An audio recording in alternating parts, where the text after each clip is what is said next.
प्रिय दोस्तों, आज हम लोग सीखेंगे कि किस तरह से टीडीएस कटता है और टीडीएस का टैली प्राइम में कैसे एंट्री किया जाता है। तो सबसे पहले टीडीएस का हम लोग फुल फॉर्म जान लेते हैं।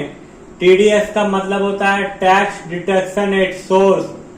जो जब आप बैंक में पैसा जमा करते हैं यानी डिपॉजिट करते हैं, एफडी करते हैं, और उस डिपॉजिट पे जो आपको इनकम होता है यानी इंटरेस्ट के रूप में, और उस पर जो बैंक के द्वारा यानी income tax office, income tax department के द्वारा जो टीडीएस काटा जाता है, उसे टैक्स काटा जाता है, उसे हम लोग टीडीएस कहते हैं यानी टैक्स डिडक्शन एट सोर्स कहते हैं। यदि आप आईटीआर फाइल रिटर्न करते हैं तो साल के अंत में 31 मार्च को यदि आपका टैक्स लायबिलिटी उससे ज्यादा बनता है तो आपको पे करना पड़ता है, और यदि आप टैक्स लायबिलिटी कम बनता है, जो आपका टीडीएस कटा है, तो आपको रिफंड हो जाता है। तो आज हम लोग सभी तरह के एंट्री को सीखेंगे और जानते हैं कि टीडीएस कैसे कटता है। तो वीडियो को पूरा देखिएगा, वीडियो को शेयर कर दीजिएगा, और वीडियो देखने के बाद जरूर एक लाइक कर दीजिएगा। आप लाइक नहीं करते तो अच्छा नहीं लगता है। चलिए, बहुत मेहनत करना पड़ता है वीडियो को बनाने के लिए। अब यहाँ ज्यादा और कुछ कहेंगे नहीं, हम अभी स्टार्ट करते हैं। यहाँ पर एग्जाम्पल ले रहे हैं हम लोग टैक्स डिडक्शन एट सोर्स का, यानी टीडीएस और इंटरेस्ट पे, एफडी पे जो फिक्स डिपॉजिट होता है। मान लीजिए हम लोगों ने किसी बैंक में एफडी कराया है 10 लाख रुपया का। बैंक हमें इंटरेस्ट देता है 10%, जो कि एफडी डिपॉजिट किया है, फिक्स डिपॉजिट। तो 10 लाख का यदि 10% के हिसाब से देखा जाए तो हमारा इंटरेस्ट जो बनता है वो 1 लाख रुपया का इंटरेस्ट बनता है। ध्यान से समझिएगा, ये 1 लाख रुपया का जो इंटरेस्ट बना है वो हमें एक तरह का इनकम है। जो आप एफडी कराए हैं, जो आप फिक्स डिपॉजिट किए हैं, उस पर बैंक के द्वारा आपको इन्वेस्टमेंट जो किए थे उस पर जो आपको इंटरेस्ट दिया जा रहा है, ब्याज दिया जा रहा है, वो आपका एक तरह का इनकम है। और उस इनकम पर जो टैक्स काटा जाता है उसे टीडीएस कहा जाता है। तो यदि मान लीजिए कि 10 लाख का डिपॉजिट पे 10% के हिसाब से आप इंटरेस्ट लगाए हैं और ये इंटरेस्ट आपको 1 लाख रुपया मिला है, इस पर यदि टीडीएस डिडक्ट होता है 10%, तो आपका जो टीडीएस कटेगा वो 10,000 रुपया कटेगा। अब ये टीडीएस का पैसा कौन लेता है और कैसे कटता है, ध्यान से सुनिएगा। ये टीडीएस का पहला वीडियो है हमारा, वीडियो को पूरा समझिएगा तब आप दूसरे वीडियो में जा पाइएगा। यहाँ पर एक बैंक होता है जहां पर आप डिपॉजिट करते हैं, जिसे डिटेक्टर कहता है, यानी डिटेक्टर कहा जाता है, जो आपका टीडीएस का पैसा काटता है। यहाँ यानी ये अमित हो गया, मान के चलिए ये अमित जो पैसा बैंक में डिपॉजिट किया है, जो कि डिटेक्टिव कहलाएगा, जिसका पैसा कटा है, जिसका पैसा कट रहा है, यानी जो एफडी करा है तो उसका पैसा इंटरेस्ट में से कटा है टीडीएस के रूप में, उसे डिटेक्टिव कहेंगे। और बैंक जो पैसा काटा है उसे डिटेक्टर कहते हैं। और ये पैसा बैंक हमारा पैसा काटने के बाद वो इनकम टैक्स में जमा करेगा, यानी इनकम टैक्स डिपार्टमेंट में ले जाके पैसा को जमा कर देगा। तो काटने वाला डिटेक्टर, जिसका पैसा कटा वो डिटेक्टिव। तो आज हम लोग डिटेक्टिव के बारे में पढ़ेंगे। नेक्स्ट क्लास यानी नेक्स्ट वीडियो में लोग डिटेक्टर के बारे में पढ़ेंगे। अभी यहां देखते हैं हम लोग, यदि आईटीआर फाइल आप रिटर्न करते हैं तो यदि टैक्स लायबिलिटी बनता है तो आपको पे करना पड़ेगा, और यदि टैक्स लायबिलिटी आपका नहीं बनता है तो आपको रिफंड हो जाएगा। और यदि आप टैक्स आईटीआर फाइल नहीं करते हैं तो ये पैसा डायरेक्ट बैंक टीडीएस का काट करके और इनकम टैक्स ऑफिस में जमा कर देगा।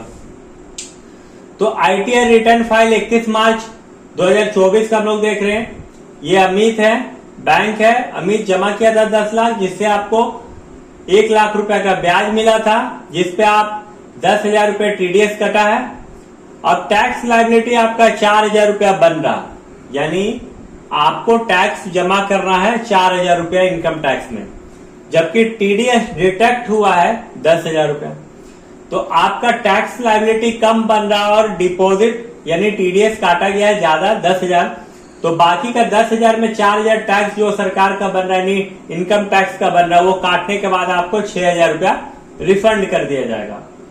अब यहां हम लोग देखेंगे कि किस तरह से हम लोग इसका एंट्री करेंगे और क्या बनाना पड़ेगा।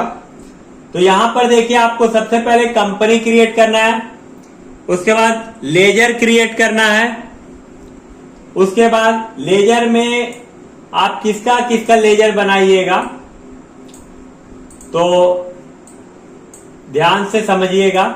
सबसे पहले फिक्स डिपॉजिट जो बैंक ऑफ इंडिया में हम जमा किए, इन्वेस्टमेंट अंडर ग्रुप होगा। बैंक ऑफ इंडिया बैंक है इसलिए बैंक अकाउंट होगा। टीडीएस रिसीवल जो आप रिसीव कीजिएगा और डिपॉजिट एंड एसेट्स होगा। इंटरेस्ट आपको मिल रहा है एफडी में, तो ये आपका इनकम इनडायरेक्ट इनकम होगा। अब एंट्री के बारे में हम लोग थोड़ा समझ लेते हैं।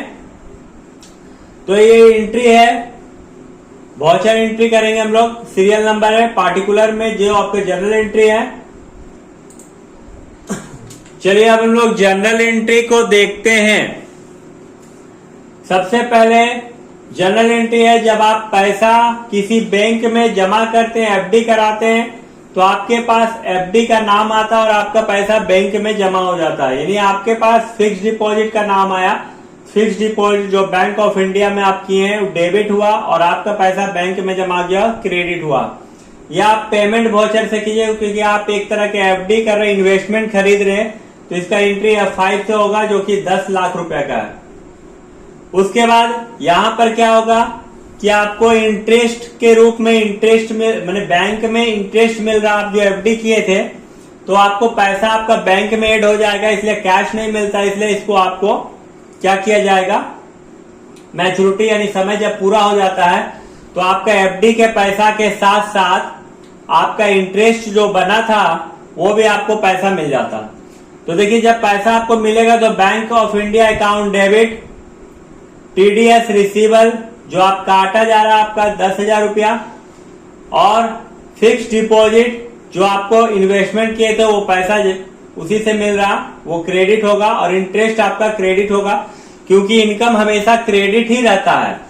तो ये आपको पैसा मिलेगा, इसलिए F6 से देखिए आपका डिपॉजिट जो है यहाँ 10 लाख रुपया का है, इंटरेस्ट आपका 1 लाख बना, उस हिसाब से 11 लाख मिलना चाहिए, लेकिन आपका टीडीएस 10,000 रुपया कट गया तो आपको बैंक में आपका 10,90,000 रुपया जमा होगा।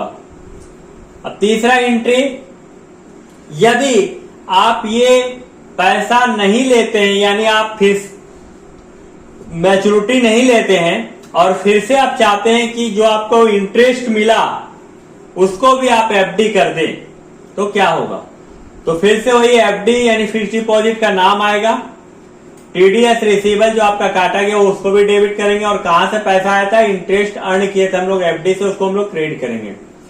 तो ये 1 लाख रुपया था इंटरेस्ट, जिसमें 90,000 फिर से आपका एफडी हो जाएगा और 10,000 रुपया टीडीएस जो डिटेक्ट होगा वो लेस हो जाएगा। यदि आपका टैक्स बन रहा है तब पेमेंट करना पड़ेगा, और यदि आप का टैक्स नहीं बन रहा तो रिफंड हो जाएगा। जब रिफंड होगा तो F6 से आपका एंट्री होगा। तो जब रिसीव होगा तो आप देखिए यहां पर हमने देखा था कि 10,000 रुपया टीडीएस कटा था और जिसमें से 4,000 का टैक्स लायबिलिटी बना था, तो 6,000 रिफंड होना चाहिए था। वो यहां पर आपका शो कर दिया कि बैंक ऑफ इंडिया में आपका बैंक में पैसा आ जाएगा 6,000 रुपया, और जो टीडीएस कटा था उसको हम लोग क्रेडिट कर देंगे, जो कि F6 से एंट्री होगा।